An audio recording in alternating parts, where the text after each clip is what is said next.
Hello and welcome to another TFT guide here on More Pew Pew, Less QQ. And today we're going to be looking at a new trait called Ixtal. This trait's going to be new for set 9.5 Horizon Bound, and it's going to give us empowered hexes, which change every game. I will be describing all the hexes in detail, as well as which comps you should play them with later in the video. But first, let's go over the new Ixtal units. At 1 cost, we have Milio. He is a Invoker, and his spell is a CC ability, which he rolls a ball and stuns a unit. Units around that unit takes AoE damage.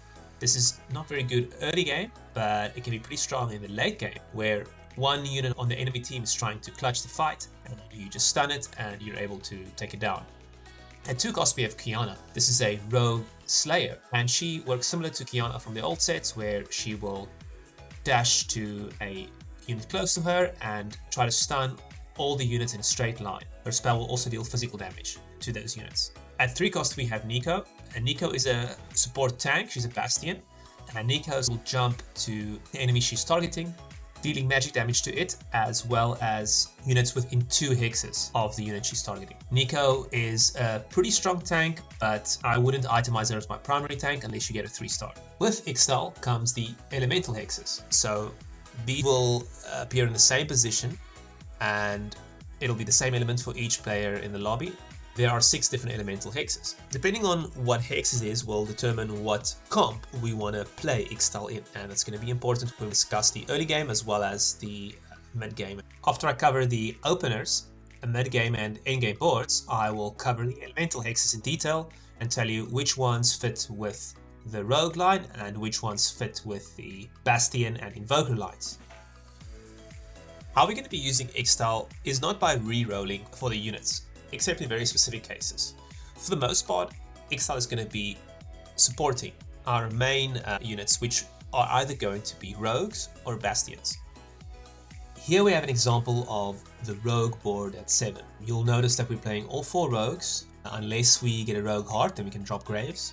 And we're playing Nico and Shen for Bastion and Invoker. Itemization is quite important here. You want to have some form of sustain on the rogues. The reason for this is they will jump into the backline, and then any unit in the backline will focus the rogue unit directly after it's killed the unit it's currently targeting. So these units will come under fire, especially when they've used their rogue ability. It's important that they can sustain back up. We're also going to be building a new item for set 9.5, and that is called Night Harvester. So what Night Harvester does is it gives AP and AD, which is useful for both Echo and Katarina and Kiana. And it also gives crit chance. It deals 12% bonus damage, and after falling below 6% health, increases damage to 30% for the rest of combat. So what's going to happen is, the rogue unit is going to fall below 60% health, trigger this, having increased damage for the rest of combat, then almost immediately drop to 50% and dash to the backline. So with this extra bonus damage, rogues are going to be able to execute the enemy carries much faster and much more reliably. On Kiana, we can see we have the same setup, just the AD version of it. You can also go Hand of Justice on her, that's totally fine. Let's move on to the Invoker Bastion variation. So here we don't necessarily have to reroll at 7, although we could for Karma, but instead we gonna make a choice. If we natural a lot of Karmas, then we can commit to rerolling at 7.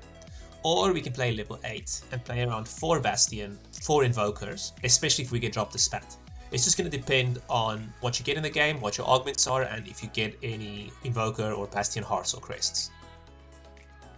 This board has a lot higher cap than the Rogue version, since it also plays around Ahri and Cassante really well. Here's an example of the Ahri Cassante Bastion board at level 8. Here we can drop the Kiana as well as the Laui. Karma's items are semi-flexible. We want to prioritize Gunblade. This is her core item. You should almost always have this item on Karma, since it works so well with the Targon trait, which allows you to gain bonus healing and shielding. The next items are flexible. For me, the best combination is Archangel Staff and Jeweled Gauntlet. This gives her good AP scaling as well as some extra mana so she can get a first cast off. I do not build blue buff on Karma because she already gets enough mana from the Invoker trait. But you can also go Rabadon's, Giant Slayer and Guardbreaker if you're going Jeweled Gauntlet. The Shred we want to prioritize on Soraka is going to be the Static Shiv. This is a better item than Ionic Spark, since Static Shiv also applies straight to the backline, and Karma often hits the backline with her spell. So that's something to keep in mind when playing this comp. Now let's cover how to play the early game with each of the two variations.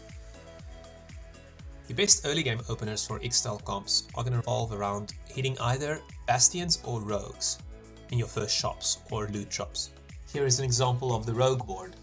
We do not really have item holders, since our carries revolve around 3 cost and 2 cost units, being either Kiana or the 3 cost rogues. Here we're playing Galio to give us Invoker, but we don't have to play Galio, we can also play Jinx to give us Gunner or any other 3 cost that we hit. Note that you should not play another backline unit, since both Kiana and Graves are rogue. So when they jump to the back, your backline will automatically get focused, because the units that were fighting them on the front line will just walk to the back because you don't have any other tanks. Let's look at the following example.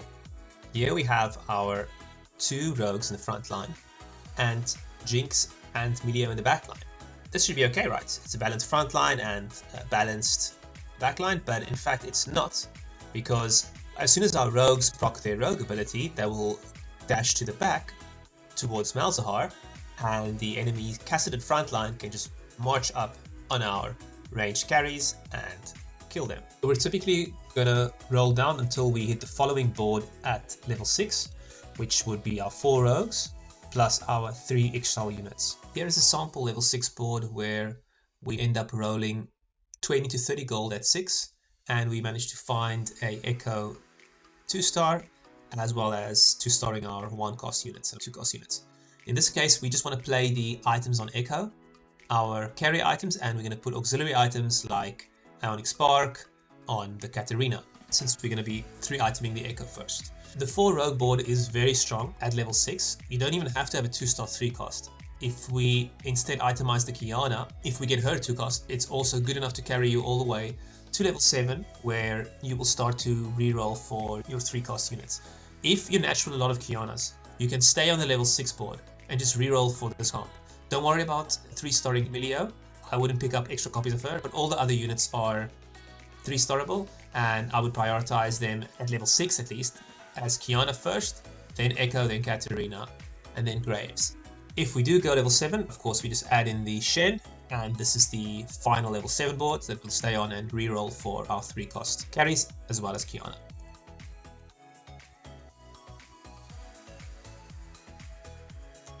Now let's look at the Bastion opener. Here we're going to be playing around either a 2 Invoker opener or a 2 Bastion opener. So it's always going to include Melio, since hitting that unit is one of the signals that we want to play Ixtal. We're going to play it either with a Kiana, a Galio, and a Graves, just like we did with the Rogue opener, or we can open with 2 Bastion units, for example, Laui and Nico, a Kiana, and a Melio. The openers are going to look similar to the Rogue openers. It's only really on our level 6 roll down, or if we hit some of the core units, that we're going to start to figure out if we want to play the Bastion or the Rogue Ixtal variation. So let's say in this case we roll down at level 6 and we do hit the following board. In this case we're lucky and we get a Karma, which means we can immediately put our items on the Karma because she will be our late game carry. With this board we should be able to stabilize and push levels until level 7. For reference, here is a level 7 board, and here is the level 8 board with Ari and Bastion. This is what I would consider the fully capped board. It's very rare that we're going to push level 9 when we're also trying to reroll for Karma. Now let's look at some of the best augments for the comp, and also have a look at the Ixtal Hexes and which line this encourages you to play, whether you should be playing towards Rogue and Bastion, depending on what Hex you get for the game. So firstly, we're going to look at the augments.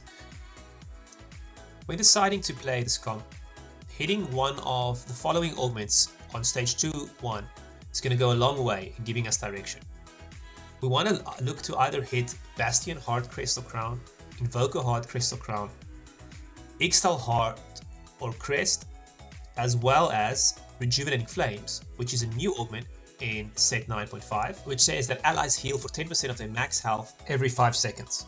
Allies that started on one of the elemental hexes heal for double this amount, so 20% instead. If we're going to play the Invoker version of the comp, we also want to pick up Targon Heart, Targon Soul, or Stellar Core. If we get one of the generic class buffs, like Vampiric Blades, Morning Light, or Loving Invocation, I would lean strongly towards this build, as these work very well. Obviously, if you hit Vampiric Blades, you'll play the Rogue variation. If you hit Morning Light or Loving Invocation, you'll play 4 Bastion or 4 Invoker. Next up, we have just general augments that are very good in the comp. So firstly, anything that boosts AP is going to be very good. Be it Magic Wand, long distance spells, social distancing, augments like that are extremely good. Jeweled Lotus is also very good, since it saves us from having to build a Jewel Gauntlet. As we said, the rogues specifically are very good with Night Harvester. That's going to allow the crit from Night Harvester to stack. Now let's take a look at the empowered hexes and how they affect our decisions. Just a note that if we do run 4 Ixtal, the buff the hex gives our champion becomes empowered, and that will be listed as a bonus effect. So firstly, we have Stone. Empowered champions become immune to crowd control and reduce incoming damage. This would be good on either Bastion or Rogue, but I prefer this one on Rogue. Next we have Ice. This is basically like a GA effect. This is also better on Rogue, since then we get 2 invulnerability effects, the Rogue proc as well as the Ice proc. Electric, also very good on Rogues. It says whenever an enemy champion takes ability damage from one of our empowered champions, then they're stunned. Wood, this is much better on Bastions. Wood champions who are empowered gain 10% max health. They also gain 20 permanent max health. If I get this, I would not look to play Rogues at all. I would lean heavily towards Bastions. Fire could be either Bastion or Rogue, since it's nice to proc the fire effect on both the front line and the back line when the rogues dash to the back line, but the fire is a damage over time effect, and generally we will be empowering our Karma and be stalling with our front line with Bastion, so that allows the Karma to spread fire all over the board and basically burn everything down. Wind, empowered champions gain 40% attack speed for 4 seconds, the start of combat and every time they use their ability. This is better on rogues, but also pretty good on Bastions, Invoker Bastions. So for the most part, the hexes are going to help the rogue units more, but just remember that every one of the hexes is playable with Bastion Invoker, with Fire, and especially Wood being very good for Bastions. And that's going to wrap it up for the Ixtal guide. This guide was made during the PBE, so a lot of the numbers that I've shown might change, but I don't see the way we play Ixtal changing through the set, so I think this guide will be relevant throughout. If you have any questions on how to play the comp, when to slam items, what support items, which is new in set 9.5 to pick, then please leave a message in the comments and I'll try to respond to you as best I can. And also, if you like this guide, I'll be producing similar guides for other comps, maybe even one more before the PBE is over and the Horizon Bound set officially launches. So please like and subscribe for that. Thanks guys and girls, peace out.